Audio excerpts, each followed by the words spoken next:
台北故宫重要典藏中，有一本18世纪绢本画卷。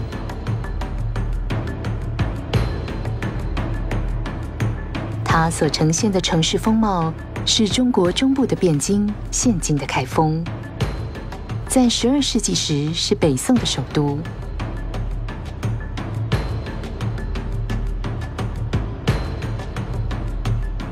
这幅画作的长度为35.6公分，宽度则长达1152公分。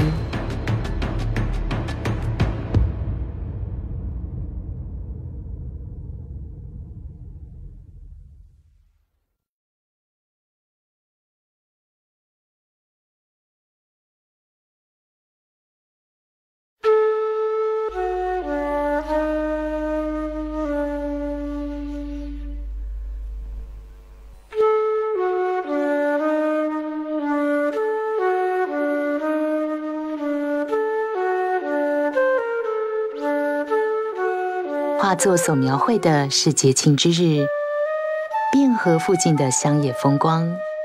每年冬至后100余日是清明时节，亦或称为扫墓节。家家户户都要清洁扫除墓园，同时也要缅怀祖先。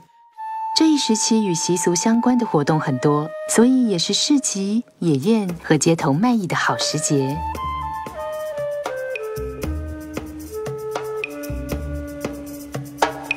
汴河是一条与黄河相连的古老运河，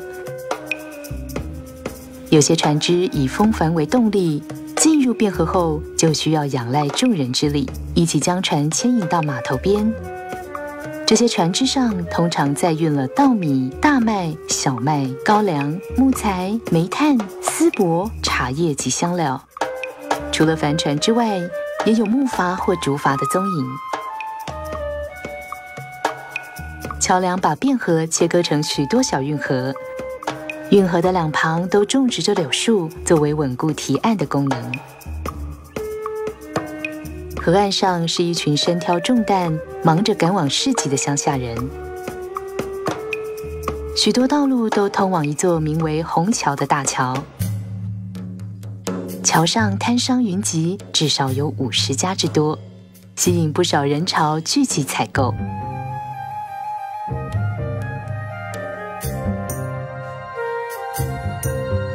顺着河流往上行，还有其他船只，2艘飘扬着黄龙旗的官船，负责皇宫物资的供应，以及载着刚结束巡视的官员回府。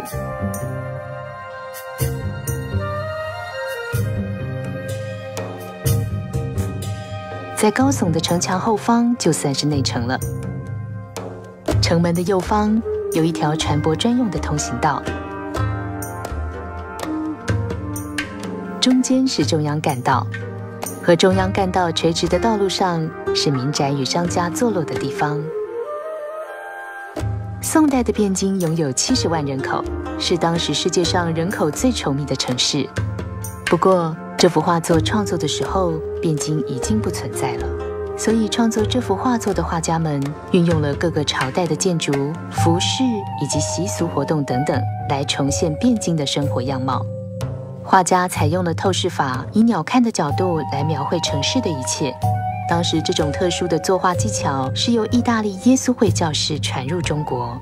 画作的绘制过程是以毛笔沾上茶褐色或是黑色墨汁，先勾勒草稿图样后，再加上色彩颜料绘制完工。整幅画作的画工十分缜密细致，全图约有4000个人物，最远端的人物高度大约只有0.4公分。即使是最近景的人物高度，也只有大约1.8公分而已。这个画作有别于传统，以城市风光再加上许多风俗活动景象为主题。一般传统中国绘画多半以山水风景为主题，偶尔伴随着静态的人物写真。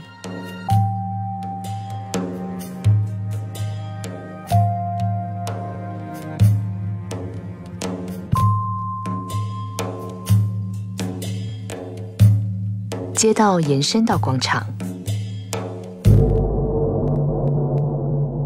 在玫瑰色的城墙上，另有一座城门。城墙隔出一座金明池，里头有石桥和长堤围成的小岛，还有一座庭园。画家们在绘制这个场景时，运用了一些特殊的颜色。这里还有野放的鹿、特殊的奇形怪石、好看的植物和鸟类等等。这个地方仅有的访客，就是那几位衣着优雅的人士。鸡鸣石的另一边，有几位宫女服侍着皇后。皇后刚刚离开位于彩色山石下、由楼阁组成的壮丽宫殿，正准备要登上皇船。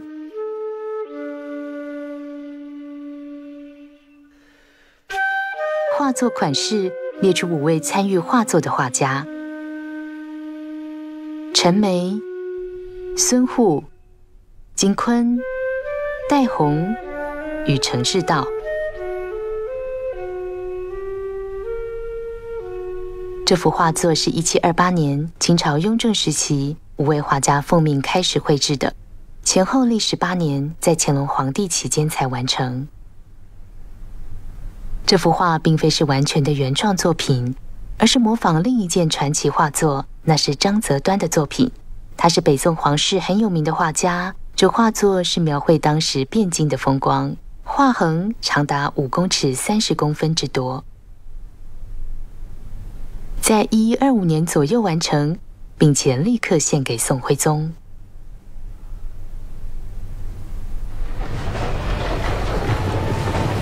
后来金兵入侵中原，战事连连，紧接着朝代更迭，画卷几经转手漂泊，最后还是重回皇室的收藏。往后的6个世纪以来，许多画家都曾经临摹过这幅画作，现今已知的版本应该超过了50幅。这幅画作所象征的意义，是它记录着也追忆着曾经在中国历史上有这一段被大家公认是天堂的时期。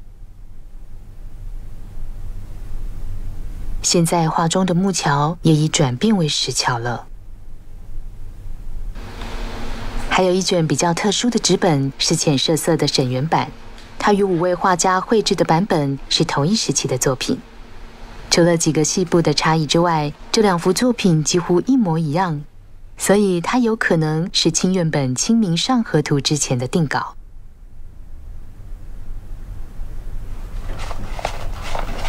传统国画作品都为绢本或纸本，并且以画卷方式呈现。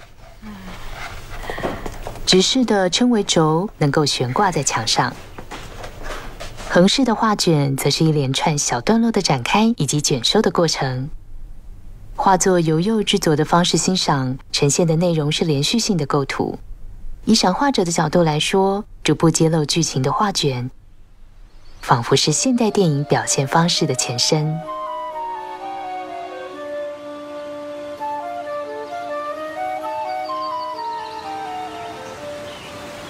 中国社会的阶层分明。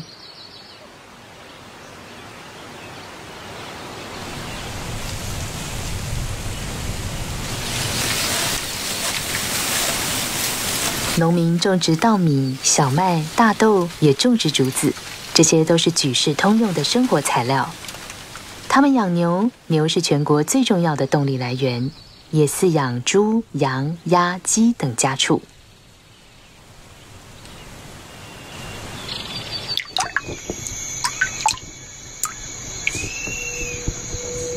全市有众多的手工业者，染坊、篾匠、铁匠、油漆工人、金银匠、裁缝师、木匠，也有许多流动的小贩，卖水的、卖药草的、卖扇、卖伞、卖玩具或是卖糖的。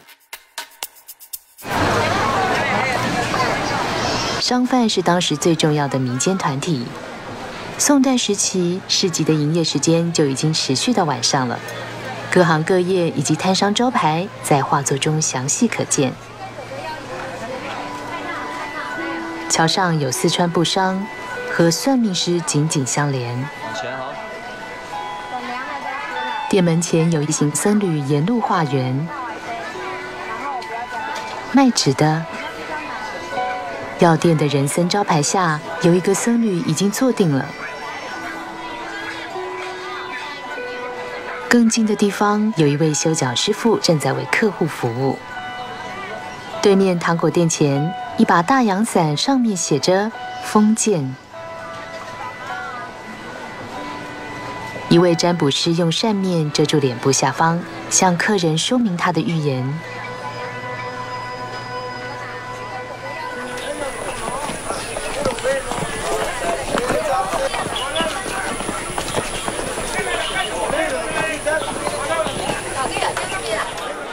大街上，一名男子带领着随从，抱着幼儿前往一家小儿科、银行、药铺。员工正在门上的挡雨棚晒药草，另一名员工在店前研磨药草及种子。卖鞋的。更远处有一名僧侣边敲锣边演说，僧侣非常多，其中一人正在替人占卜。有几块抛掷在地上的占卜工具，可以辨别出阴阳分配。干货店、酒铺，清明当日也是新酒节日。陶瓷店、布店。与屠宰场合并的饭馆，猪羊肉都有。饭馆前2名男子正在杀猪，一名面匠正在编竹篮。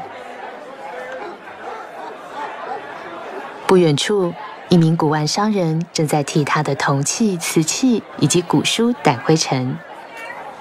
3名文人正在欣赏画商所展示的画作。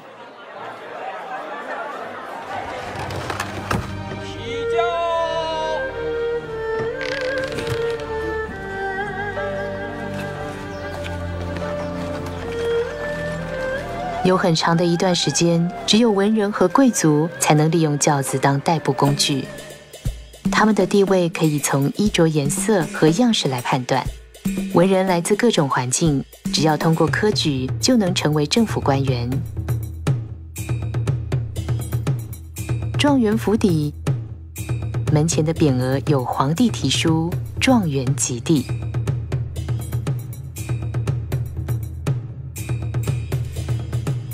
状元和他的副手正在送别3名官员，其中2位官员骑马，另1位乘坐轿子。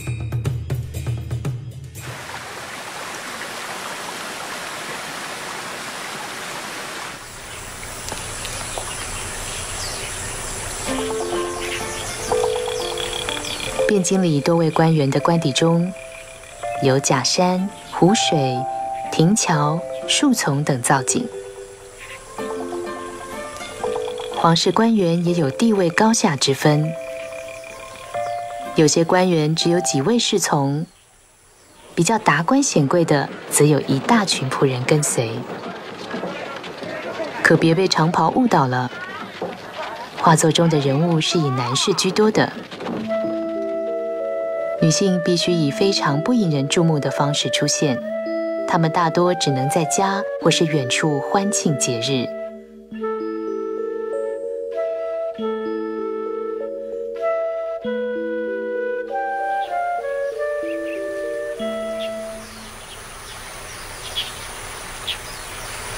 皇宫中的女性、妻妾以及侍女，虽然可以在户外活动，但是必须是在与外隔绝、不会被他人看到的花园内。贵族与巨贾也有许多妻妾。在巨贾的庭园一角，一群妇女正在玩秋千，这也是清明节的传统活动之一。画作中还描述城市生活的各种面向。譬如城门旁的卫兵哨所前立着固守城池以及盘结奸细的告示牌。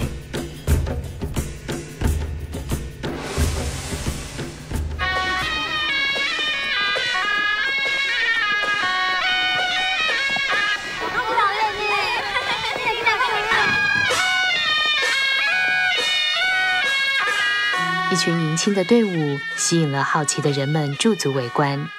好几个搬运工人扛着嫁妆、饮品以及食物跟着迎亲队伍。花轿用的是吉祥的红色，乐队及提灯的前导领着迎娶队伍，朝着门已敞开的道观前去。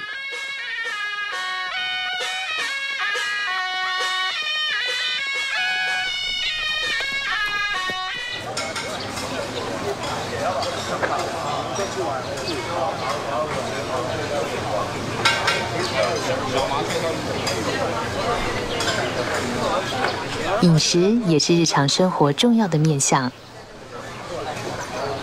饮食是不分时间、不分地点的，有饭馆、摊店、流动摊贩、野宴。饮用水是官府的一大重点工作。街头巷尾除了为数众多的水井，还有大批的挑水夫。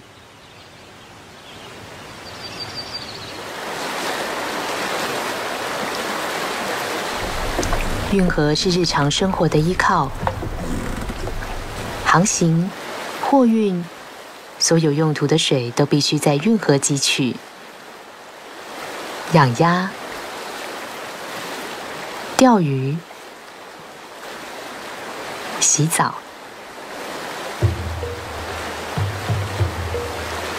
汴河的水源是来自暴涨暴落的黄河，水势湍急，意外频传。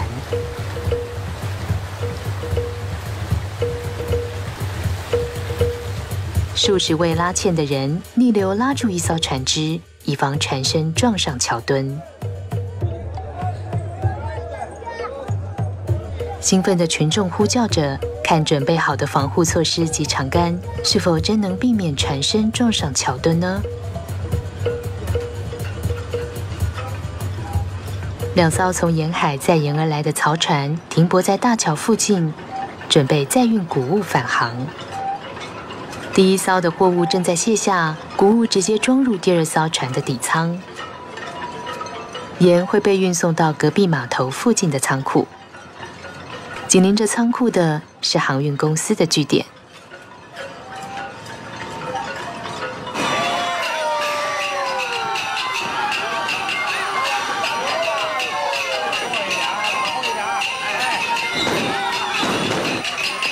画家们也将清明时节的众多表演，栩栩如生地一一呈现出来。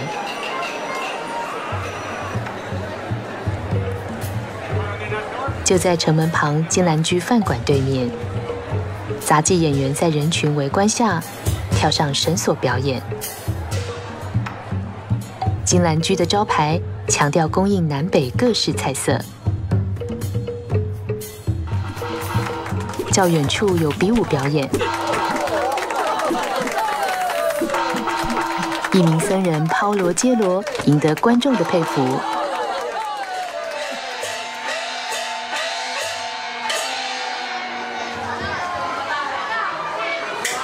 其他获得好评的表演，还有老少咸宜的傀儡戏。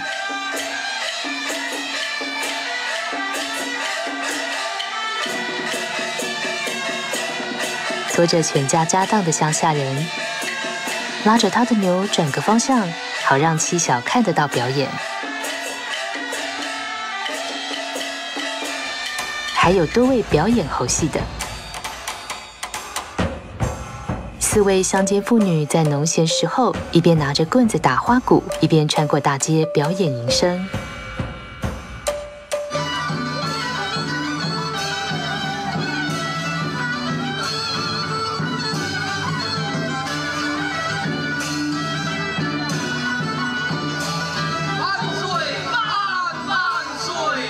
在乡间，戏曲表演吸引了人群。演出的剧码是出自《三国演义》的《凤仪亭》。刚好演到关键的一幕，董卓当场抓到貂蝉私会情人吕布。这个时期的演出方式，就是后来京剧的前身。演员夸张的词句紧连着乐曲，笛子和胡琴引导整部戏剧的节奏，观众无比的入戏。为了看戏，可说是不择手段。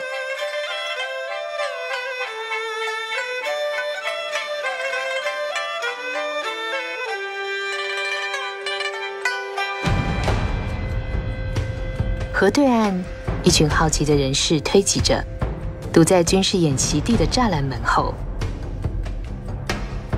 演习由高官主持，2行仪仗队负责保护他的安全。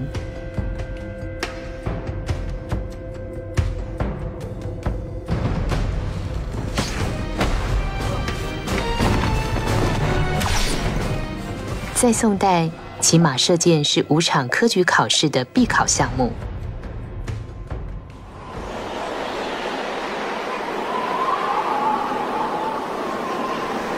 此外，比较不起眼的场面也非常多。放风筝的群众已经跑到远方的田野，父亲跟小孩玩得一样开心。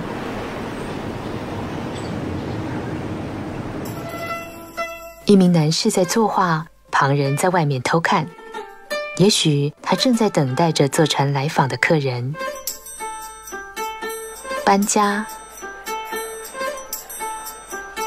搬运树木。古时候，官员每年必须依官位栽种一定数量的树木。2名快马骑士不小心撞翻1名搬运工人，过于急躁的骑士坠马了。拿着黄旗的人和敲锣的人引领一大车队。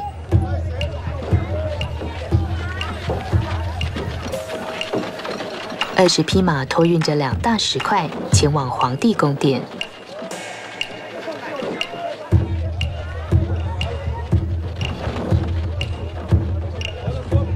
或许是为了要实用吧，一名男子肩背着刚杀的狗儿，他的后面跟着一群狂吠的狗。旁边有一对要饭的，店经理的游民跟乞丐十分众多。孩子最大，他们的滑稽事也成为喧闹街景的一幕。学堂内，夫子完全管不住学生了。1名学生已经被罚跪，另一位在表演杂耍，第3个偷跑到学堂的墙边解手。多谢，多谢，多谢，好，多谢。古时候，中国人就常常饮酒，连茶铺也用瓷杯供应酒品。清明时节，酒喝得更多了，有些甚至狂饮到醉倒。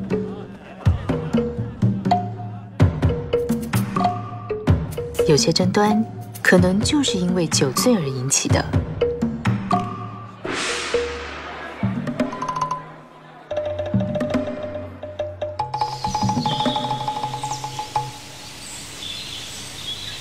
清明也是扫墓节。草图中有许多场景描述这个习俗，但是5位画家的版本并没有画出任何一处墓园，这是比较特别的，仿佛是画家们放弃了扫墓的主题，反而强调清明节的节庆气氛。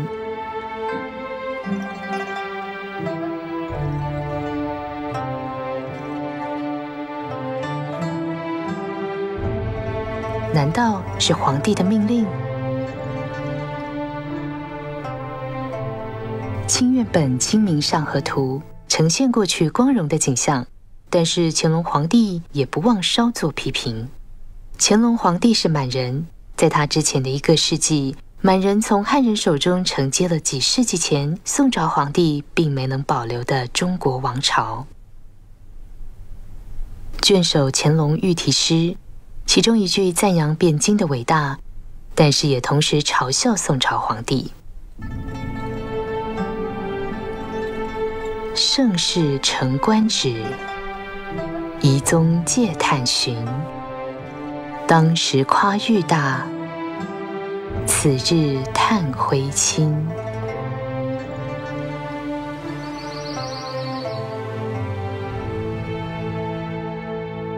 画家们眼中的汴京是诗意的，是富有政治意象的，是消失的梦中首都，是象征着宇宙和谐以及社会团结。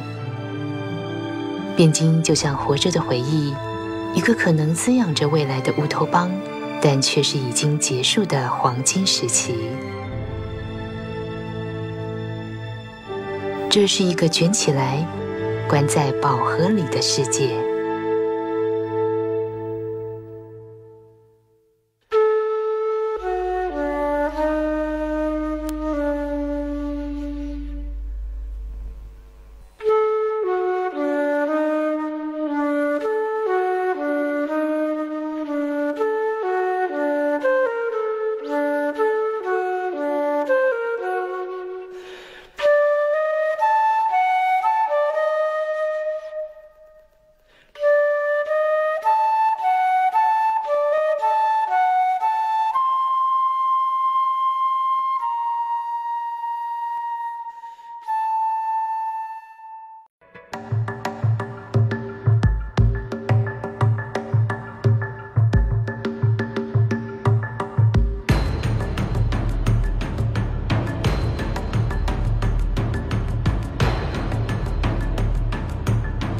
L'un des objets les plus précieux du Musée national du Palais à Taipei est un rouleau peint au XVIIIe siècle sur un support de soie.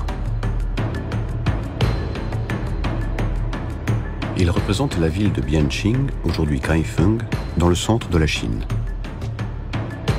Au XIIe siècle, sous la dynastie des Song du Nord, elle était la capitale de l'Empire.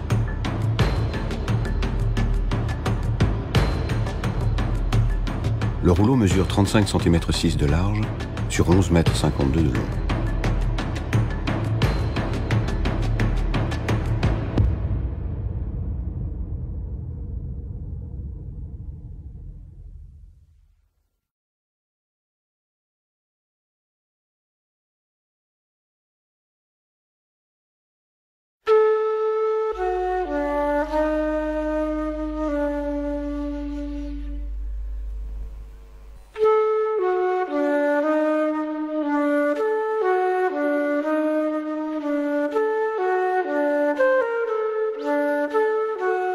Dans la campagne, près du fleuve Jaune. C'est jour de fête. La fête de Qingming, ou fête du nettoyage des tombes, a lieu au mois d'avril, au printemps. Les familles se rendent dans les cimetières et honorent les ancêtres. C'est aussi l'occasion de grandes festivités populaires. Foires, pique-niques, spectacles en plein air.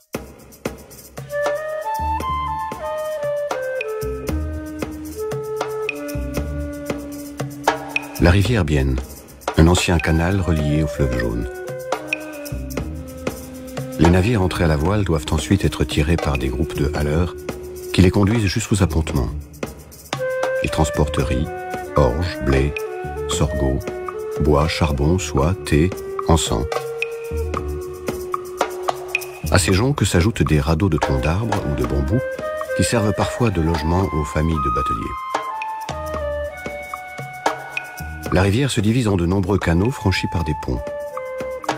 Les berges sont renforcées ou bordées de saules. Sur les deux rives, des paysans chargés de lourds fardeaux. Les routes rejoignent un grand pont dit pont Arc-en-Ciel. C'est une importante artère commerçante. Au moins une cinquantaine d'échoppes attirent la foule.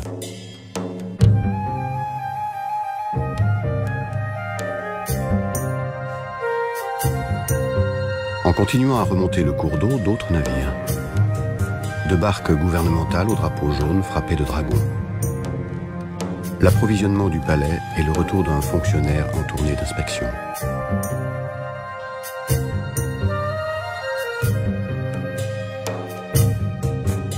On parvient à la ville cernée d'une haute muraille.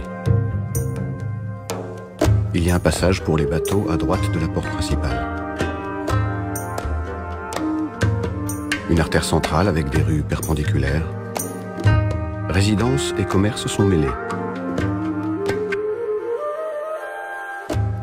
À l'époque Song, la cité comptait environ 700 000 habitants. Elle était la plus peuplée du monde.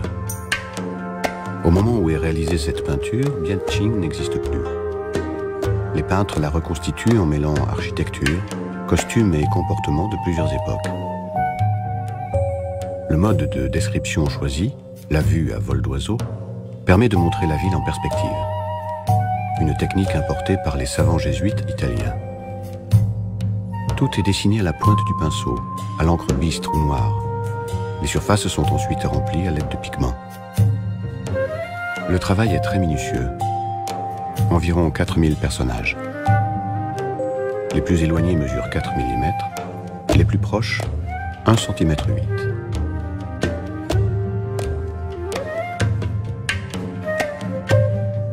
Ce rouleau qui associe un paysage urbain et une multitude de petites scènes de genre est exceptionnel.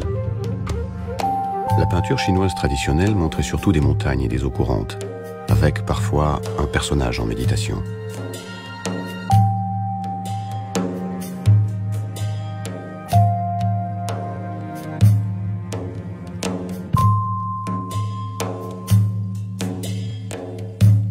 La rue se termine par un grand portique. Nouvelle porte dans un long mur rose. Elle protège un monde à part, le lac Qingming. Cette fois, nous sommes dans un univers d'îles et de jardins reliés par des digues et des passerelles.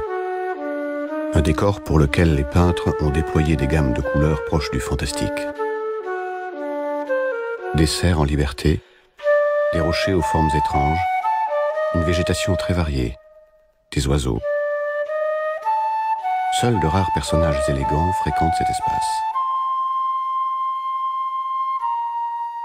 De l'autre côté du lac, l'impératrice, suivie de ses dames de compagnie, s'apprête à monter à bord de la barque impériale. Elle vient de quitter le palais, magnifique assemblage de pavillons édifiés au pied de rochers multicolores.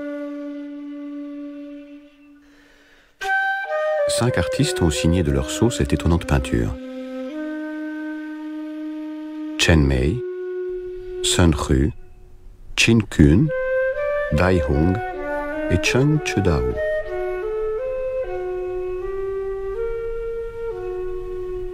Commandée par l'empereur Yucheng de la dynastie Qing en 1728, elle a été achevée 8 ans plus tard sous son successeur Qianlong. Cette œuvre n'est pas entièrement originale. Elle est la copie magnifiée d'une autre peinture devenue légendaire, celle de Chang Tse-tuan, peintre de renom sous la dynastie des Song du Nord. Il avait réalisé un panorama de Bianqing sur un rouleau de 5,30 m. Une merveille qui fut aussitôt offerte à l'empereur Huizong vers 1125.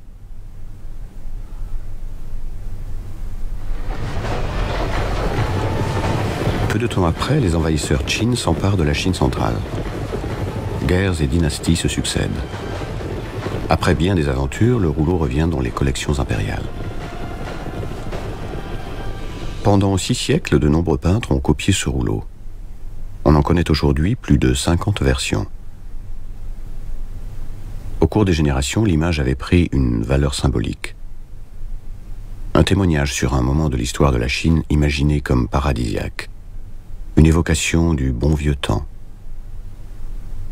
Le pont de bois est devenu pont de pierre. Fait étrange, il existe une version sur papier et à peine colorée signée Shen Yuan, datant de la même époque que le rouleau des 5 peintres. Elle ne diffère que par quelques menus détails. Il pourrait s'agir d'une première ébauche.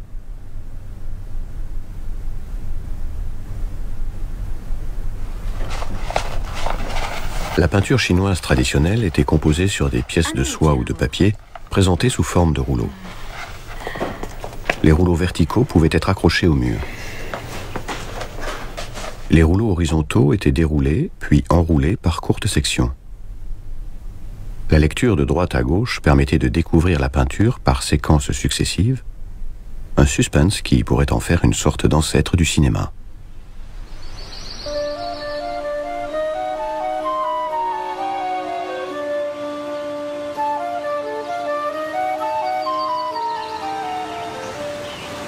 La société chinoise était divisée en classes distinctes.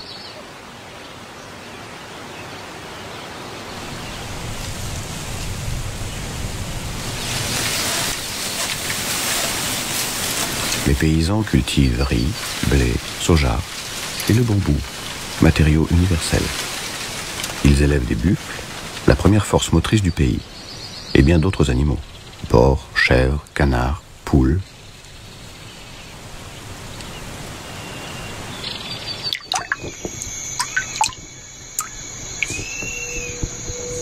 Dans toute la ville, de nombreux artisans. Teinturiers, vanniers, forgerons, encadreurs, orfèvres, tailleurs, menuisiers. Et aussi beaucoup de colporteurs, vendeurs d'eau, d'herbes, d'éventails, d'ombrelles ou de parapluies, de jouets, de sucreries. Les marchands composent la plus importante confrérie. Dès l'époque des Song, les marchés sont ouverts même la nuit. Tous les commerces sont représentés, annoncés par de grandes enseignes. Sur le pont voisine une boutique de tissus du Sichuan, une autre d'astrologie, les 4 gardiens célestes, devant laquelle passe une colonne de moines faisant la quête. Une papeterie, une pharmacie à l'enseigne du ginseng, à l'ombre de laquelle un moine s'est installé. Tout près, un pédicure s'affaire auprès d'un client.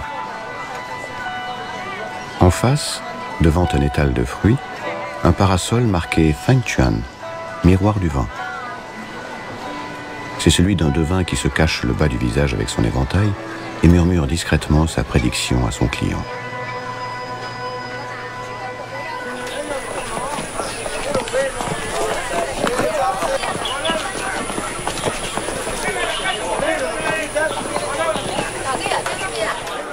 Dans la rue principale, un pédiatre. Un homme amène son bébé porté par un serviteur. Une banque. Une pharmacie. Des assistants placent des plantes à sécher sur l'auvent. Assis devant, un autre employé moud des herbes ou des graines. Un bottier. Un moine ponctue son discours à l'aide d'un gong. Les moines sont nombreux. L'un d'eux pratique la divination avec des blocs oraculaires. Jetés sur le sol, ils traduisent les partages du yin et du yang. Une boutique de fruits secs. Un marchand de vin. Le jour de Qingming est aussi la fête de l'alcool nouveau. Un magasin de porcelaine. Un autre de tissu. Une boucherie qui est aussi restaurant. On y mange du porc et de la chèvre. Devant l'établissement, 2 hommes tuent un cochon. Un vannier tresse des paniers. Plus loin, un antiquaire époussette ses trésors. Bronze, porcelaine, livres. Un marchand de tableaux. 3 lettrés admirent les rouleaux déployés.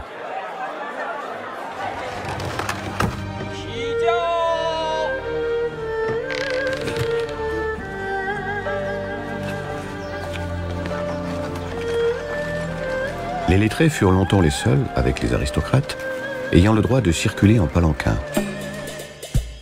On les reconnaît à leur robe de couleur. Ils étaient de toute origine. Il leur suffisait d'avoir réussi les examens impériaux qui leur conféraient le titre de fonctionnaire. On les a aussi surnommés mandarins. Sur la maison du premier mandarin, les inscriptions annoncent « Édit de l'empereur, premier à l'examen ». Ce premier mandarin et un adjoint raccompagnent 3 autres fonctionnaires. 2 voyagent à cheval et le 3e en palanquin.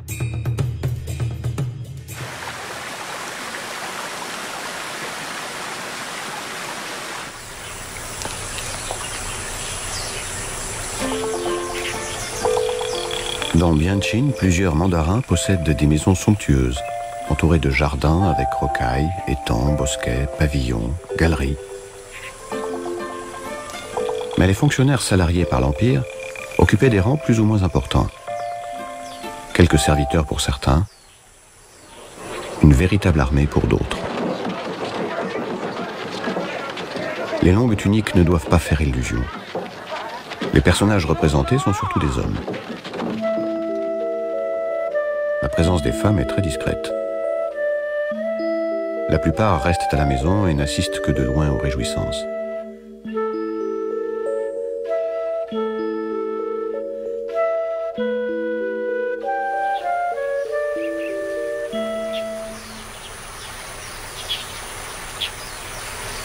Les dames du palais, épouses, concubines et servantes, sortent en plein air mais à l'abri des regards dans des parcs bien fermés. Les aristocrates et les riches avaient aussi plusieurs concubines. Dans l'un de leurs jardins, des femmes s'adonnent au plaisir de la balançoire, jeu traditionnel de la fête de Qingming. Tous les aspects de la vie urbaine sont exposés. Par exemple, près de la porte, la guérite des gardes municipaux. 2 écriteaux. Protéger la ville, interroger les espions et les traîtres.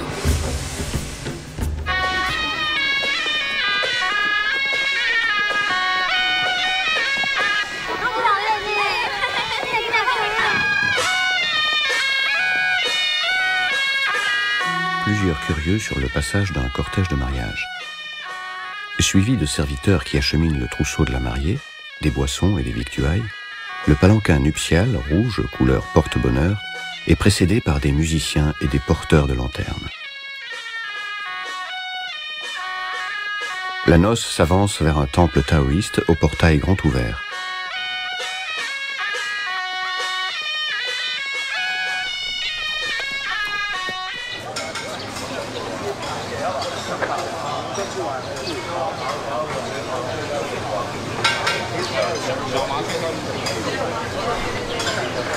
Autre trait de la vie quotidienne, la quête permanente de la nourriture. Partout, on mange et à tout moment. Restaurants, échoppes, marchands ambulants, pique-niques. L'eau potable était une des grandes préoccupations des autorités. Les porteurs d'eau sont légion et les puits ponctuent les rues de la ville.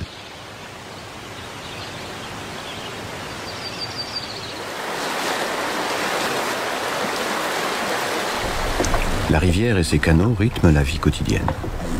On y navigue, on y transporte des marchandises, on y puise de l'eau pour tous les usages, on y élève des canards, on y pêche, on s'y lave. Nourri par le fleuve jaune au débit capricieux, le Bienne, souvent agité de courants violents, est à l'origine d'incidents fréquents.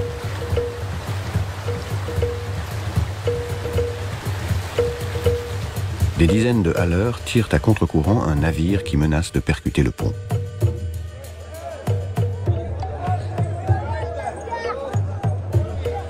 Pourra-t-il être tenu à l'écart à grand renfort de défense, de perche et aussi d'encouragement de spectateurs excités?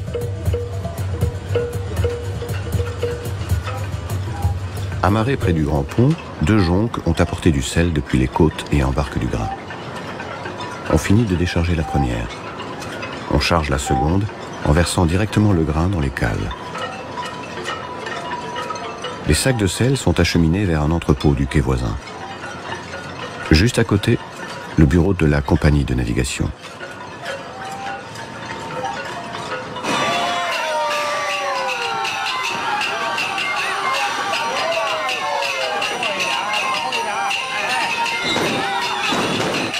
Intérêt de cette journée particulière, les innombrables spectacles rapportés par les peintres, autant de petits reportages vivants. Une funambule vient de s'élancer sur sa corde, sur le regard d'une foule attentive. Elle s'est installée à l'entrée de la ville, en face du restaurant Chin Lanju, l'Orchidée d'Or, dont le patron annonce qu'il sert aussi bien la cuisine du Nord que celle du Sud. Ailleurs, une démonstration de lutte. Un moine jongle avec ses gonds pour épater son auditoire.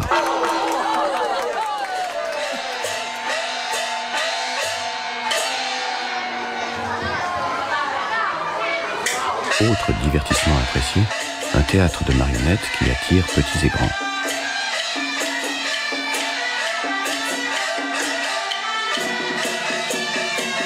Un paysan venu en ville avec tout ce qu'il possède, y compris sa basse-cour, fait dévier son buffle afin de permettre à sa femme et à sa fille d'y jeter un coup d'œil. Plusieurs montreurs de singes. Et 4 paysannes profitant d'un temps de repos traversent la rue principale en frappant leur tambourin à l'aide de baguettes.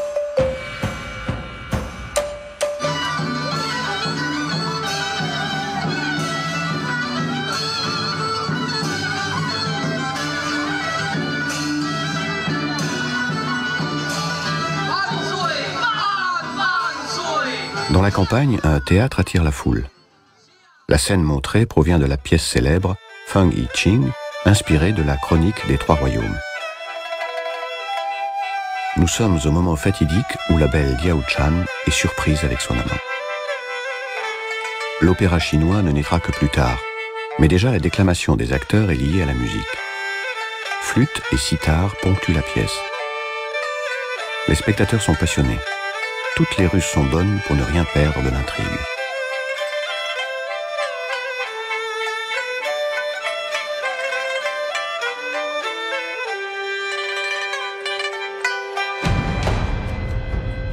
Sur la rive opposée du fleuve, un groupe de curieux se presse derrière une grille. C'est le portail d'un champ de manœuvre militaire.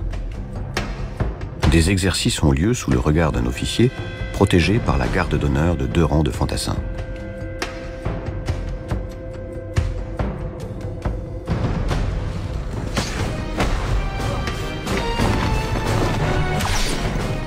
Le tir à l'arc à cheval était aussi une épreuve imposée aux candidats au titre de mandarin sous les Song.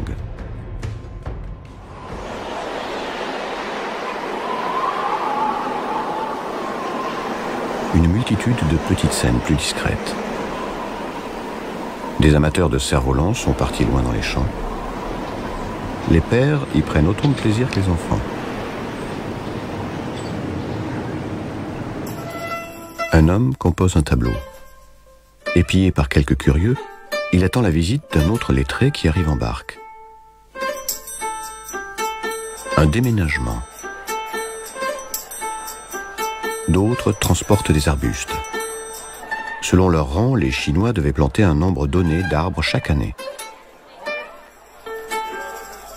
2 cavaliers lancés au galop viennent de renverser un porteur. Les hommes trop pressés tombent parfois de leur monture. Drapeau jaune et gong annoncent le passage d'un imposant convoi.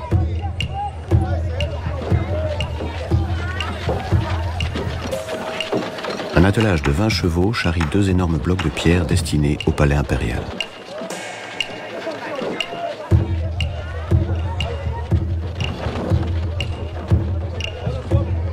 Un homme emporte un chien, peut-être pour le manger, et toute une meute le poursuit en aboyant. Tout près, un couple de mendiants. Vagabonds et mendiants sont nombreux dans la ville. Les enfants sont rois et ajoutent leur facétie à l'agitation générale.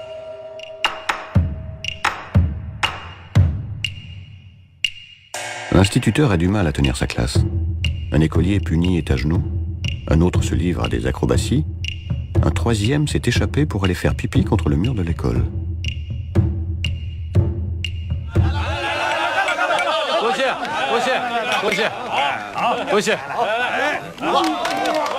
Dans l'ancienne Chine, on buvait beaucoup d'alcool, même dans les tasses de porcelaine des maisons de thé. En ce jour de fête, tout le monde boit encore plus. Certains jusqu'à s'en rendre malade. Peut-être l'alcool est-il à l'origine de plusieurs disputes.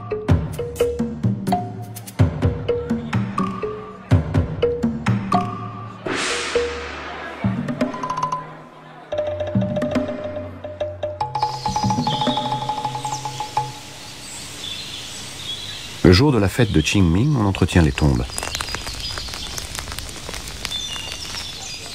Dans l'ébauche dessinée, plusieurs scènes évoquaient ce rituel.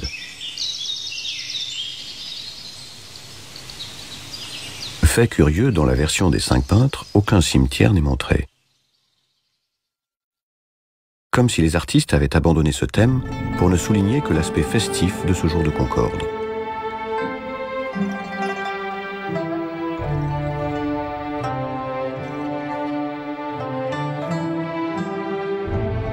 À moins que cela ne traduise la volonté de l'empereur. En faisant revivre ces scènes d'un passé brillant, Qianlong tient cependant à apporter une touche de critique. il est mandchou. Un siècle plus tôt, sa dynastie a pris possession de la Chine.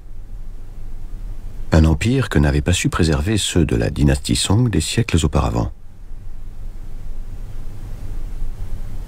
Une phrase du poème dicté par Qianlong lui-même et placée en tête du rouleau exalte donc la grandeur de la ville, mais se moque des empereurs Song. Ce grand événement est véritablement parfait, se servir des traces restantes pour le rechercher, magnifier la grandeur de Yu d'autrefois, mais aujourd'hui déplorer les empereurs Huizong et Qinzong.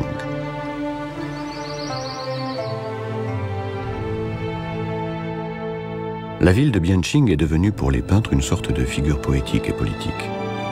Ville rêvée, capitale d'un monde disparu, elle symbolise l'harmonie du cosmos et l'unité de la société. Elle est comme le souvenir vivant d'un âge d'or révolu, mais qui pourrait tout aussi bien nourrir de futures utopies. Tout un monde enroulé sur lui-même et enfermé dans un précieux coffret.